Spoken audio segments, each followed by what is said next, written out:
There are days when the brain is foggy and the body is worn out.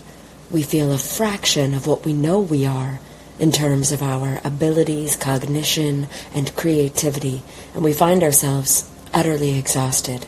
It's more difficult to carry out work, drive a vehicle, have talks with people in important meetings, make decisions, or tend to our family lives, because the fatigue we feel is all-consuming. And it doesn't really matter the source, whether it's related to our menstrual cycle, a demanding workload, lack of quality sleep, stress in our lives, or no identifiable reason. There are days when the life experience of tremendous tiredness hits, and we cannot escape it. There's a breakdown in the system. Our nature never gets it wrong. It is always signaling to us what the immediate need is. The questions are, do we listen to what the immediate need is? Do we honor it? Do we feel guilt for not being able to meet our commitments with perfection or show up with a vitalized presence? Do we shame ourselves? Do we shift into a negative mindset or a depressed or frustrated mood because our auric field isn't radiant and glowing? Do we have expectations that our temple perform optimally and not really ever fluctuate and shift through the mysteriousness of space and time, through constantly changing weather patterns, cosmic waves, electromagnetic frequencies, and human pressures? Do we resist what is when we realize that rest is required? These are questions that only you can answer. You know yourself. But do you know that to rest is to activate implosion technology? Explosion technology would be when we expel, exert, exhaust our physical energy. And implosion technology is when we immerse ourselves in the concaving fountainous flow, the ancient layers and helixes of our inner world, restoring, revitalizing, replenishing what we were outwardly using and becoming depleted of. Whenever we hear about reaching states of nirvana in meditation, these rich experiences of quiet awareness and inner rest are designed to be heavenly. We can reach states of joy and bliss through going within and beyond self. Imagine being called into a deepening and softening on your journey, and the best way to call you in is through physiological exhaustion. It is one of the safest ways that spirit, our angels and ancestors, and our higher self communicate with us. And so we find ourselves heavily tired. When we allow ourselves to melt into that, to melt into what is, we discover portals within our being, another space within that beckons our spiritual attention, a space to explore what's beyond our usual physical life, where receptiveness is of great value to our present moment and our perceived future, and where our energetic field is tapped into the whole of who we are, the broader realities we're a part of. What is through these inner doorways? Intuitive connections, messages from higher realms, special visions, mystical information.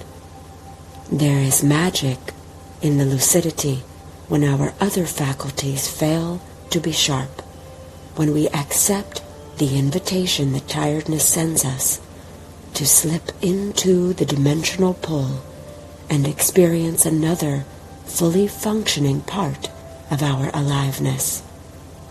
If we don't respond accordingly, the next time can be far more intense, orchestrated in a way that forces us to lay down and deep dive, a way that perhaps reorganizes our lives, because we weren't listening when the call was gentle but palpable. It may inconvenience us at first, but that's only if we're not in our knowing, if we're not trusting the flow of our lives from moment to moment, then yes, what an emotionally disruptive setback exhaustion would appear to be. Do we think that reality is mistaken in those moments? When we're tired, do we think that our compromised ability to be a high-functioning human doer is somehow inaccurate? Are we resisting what is, as though it's wrong, as though we have the power and control to rewire something as natural in this density as alignment by way of rest? Is sometimes the most awful part for us the timing of it? How an undeniable tiredness seeped in thickly like summer heat when we had an appointment, a shift at work, an event to attend, a phone call to make, something where we needed to be on point. Imagine a life that by way of honoring ourselves is entirely centered on ease and healthiness throughout our body-mind, and that in order to share our love and be of service to others at a higher level than before, the call to rest is calmly celebrated by doing so. We now become intimately acquainted with the magic, embracing the lucidity that allows us to traverse in an extrasensory, superhuman way, where we don't reject or neglect our multifaceted nature. We live lightly and bring back gems from our effortless dimensional mining where we didn't have to trek and dig. We floated into underworld caverns here and ethereal mansions there, and we had what we needed given to us like a gift.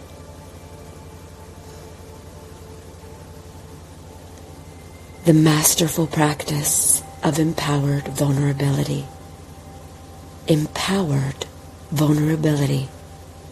That the part of us not showing out today with precision and timeliness in our earthly lives, the part of us not shining today with new ideas or moving mountains, that part of us is balanced by an astral, psychic, metaphysical, supremely spiritual intelligence that we respect and revere, for we know that it holds gifts specifically for the advancement of our journey and the collective ascension of our species, and that it's more significant when we're signaled to visit those realms than anything else on the agenda we crafted in the transitory vaporous dream of our human existence.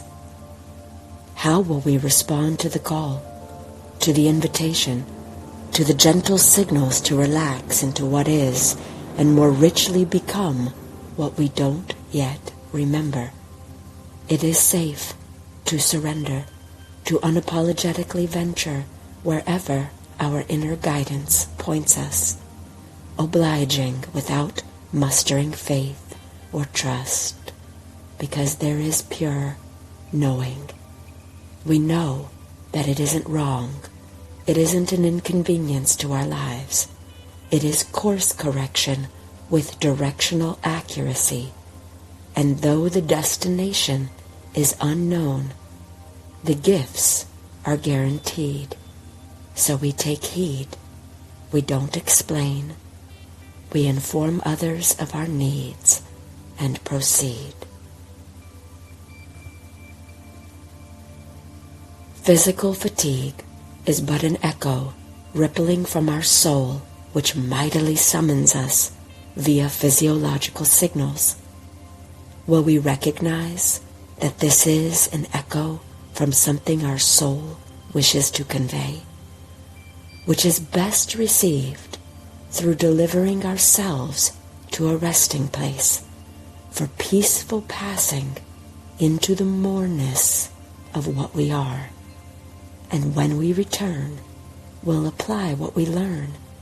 Our emissions will be cleaner and clearer, our touch more healing, our presence more powerful and potent in the unimposing grace and beauty of our restfulness.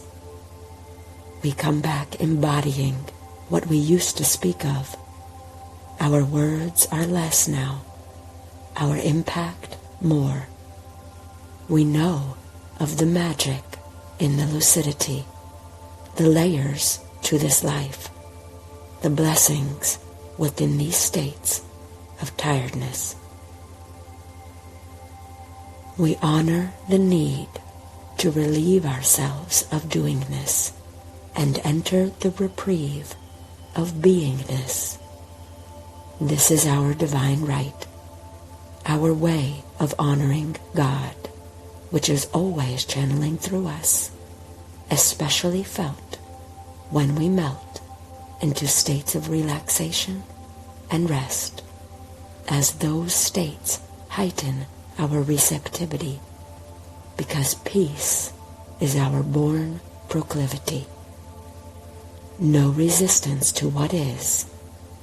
We now go within.